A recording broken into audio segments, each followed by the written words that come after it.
কি রান্না হলো? আজ থেকে তো আবার আমিষ শুরু হচ্ছে, আজকে তো আবার সোমবার। আজ সোমবার, কালকে একাদশী।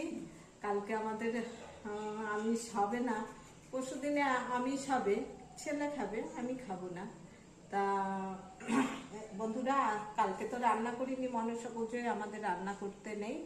কালকে আমরা চিড়ে মুড়ি খেয়েছি আর ভাত ভোরবেলায় রুটি করেছিলাম, ওর জন্য সিদ্ধ ভাত, তাই খেয়েছি। তো আজকে কি রান্না করেছে? রান্না করেছি অনেক কিছু, দেখো। আজকে রান্না করেছি, এখানে বেগুন ভাজা আছে, এখানে মিষ্টি কুমড়ো ফুলের বড়া, এখানে ব্রাহ্মণী শাক, ব্রাহ্মী শাক, হ্যাঁ, এখানে চিচিঙ্গি ভাজা, এখানে আছে পুঁই শাক, পুঁইয়ের ডাঁটার চচ্চড়ি। চচ্চড়ি ঠিক না, সব রকমের দিয়ে মূলো আছে আমাদের বাড়ির পেছনের মধ্যে আমাদের জায়গাতে। এই পুঁইয়ের ডাঁটা করা উচিত না, কিন্তু আমার ঘরের পিছনে হয়েছে। কালকে আমার মিস্ত্রি কাজ করছিল, ফেলে দিচ্ছিল, তা বাড়ির জিনিস ফেলে দেব, তা একজনকে দিলাম, আমি নিজে রান্না করলাম বন্ধুরা। আর কি রান্না?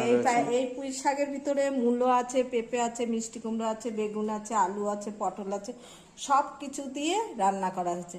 আর এটা করেছি দেখো বন্ধুরা, পেঁপে দিয়ে মুগের ডাল। আমি ডাল এমনি করি না, ডালের ভিতরে কিছু না কিছু দিই। আর এখানে আছে সাদা ভাত, এখানে টক দই, এখানে আবার দুধ রেখে দিয়েছি, সেই দই পাতবো। বন্ধুরা, আজকে আমার নিরামিষ রান্না তোমাদের কাছে কেমন লাগলো অবশ্যই কমেন্টের মাধ্যমে জানাবে। আর দয়া করে তোমরা একটা লাইক করবে, সাবস্ক্রাইব করবে, আমার পাশে থাকবে। তোমরা সুস্থ থাকবে, ভালো থাকবে। নমস্কার।